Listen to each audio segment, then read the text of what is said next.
আজকে আমি রান্না করে নিলাম মলা মাছের চচ্চড়ি। ছোট মাছ বলতে খুবই মজাদার একটা খাবার।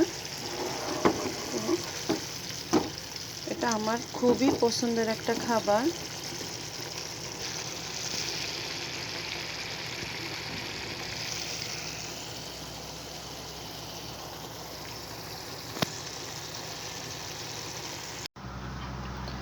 আসসালামু আলাইকুম বন্ধুরা, সবাই কেমন আছেন? আজকে আমি রান্না করব ছোট মাছের চচ্চড়ি। এখানে আমি কিছু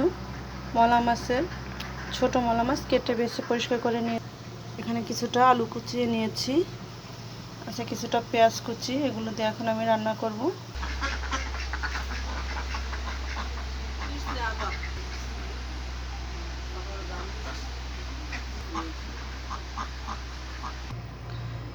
এবার চুলায় একটা ফ্রাই প্যান বসিয়ে দিয়েছি। এবার দিয়ে দেবো পরিমাণ মতো তেল, দিয়ে দেবো কুচানো পেঁয়াজ, দিয়ে দেবো সামান্য একটুখানি লবণ, হাফ চা চামচের মতো। নাড়াচাড়া করে সুন্দর করে আমি একটু হালকা ব্রাউন কালার করে ভেজে নেব। দিয়ে দেবো কুচানো আলুগুলো। প্রায় সবাই ছোটো মাছটাকে একটু হাতে মেখে খেতে বেশি পছন্দ করে, তবে আমার কাছে কেন জানি এভাবে পেঁয়াজ আলু একটা ব্রাউন কালার করে ভেজে তারপরে মাছটাকে রান্না করলে আমার কাছে সবচেয়ে বেশি ভালো লাগে।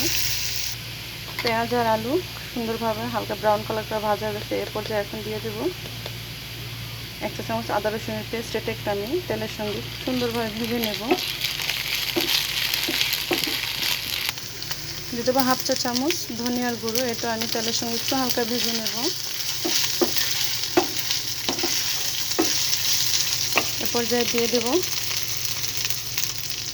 1 চা চামচ শুকনো মরিচের গুঁড়ো,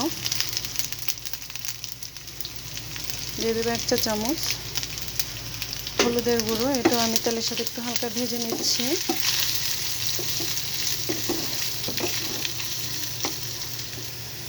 এবার দিয়ে দেবো গুলিয়ে রাখা শাক বাটা। এটা আমি খুব সুন্দরভাবে টেস্টে মিশিয়ে নেব। আমরা আসলে বড় মাছ রান্না করার সময় এটাকে আমরা নামানোর কিছুক্ষণ আগে দিই, যেহেতু ছোট মাছ নাড়াচাড়া করা যায় না তেমন, তাই সেটা আগেই দিয়ে দিলাম। দিয়ে দেবো 1 চা চামচ পাঁচফোড়নের গুঁড়ো। এটাকে দিয়ে আমি নাড়াচাড়া করে নেব। আমার কাছে কেন জানি ছোট মাছের মধ্যে একটু পাঁচফোড়নের গুঁড়োটা দিলে মাছের স্বাদটা দ্বিগুণ লাগে, খুব সুন্দর একটা ফ্লেভার আসে। দিয়ে দেবো হাফ চা চামচের চেয়ে একটুখানি ভাজা জিরের গুঁড়ো।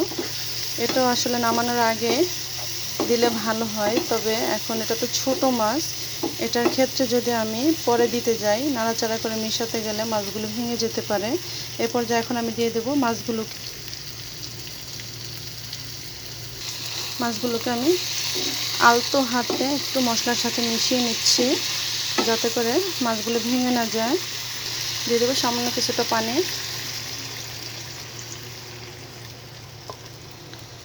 দেখুন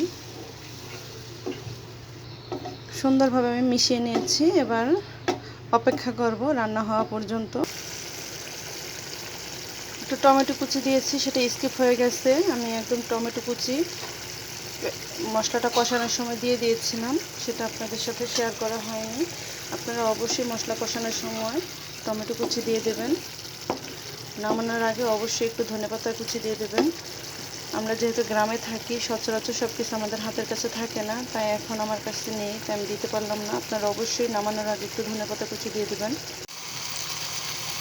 তৈরি হয়ে গেল আমার মজাদার মলা মাছ ভুনা বা চচ্চড়ি।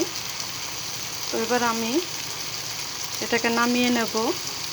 তো আমার ভিডিওটা যদি ভালো লেগে থাকে অবশ্যই সবাই শেয়ার করবেন, লাইক করবেন, কমেন্ট করবেন।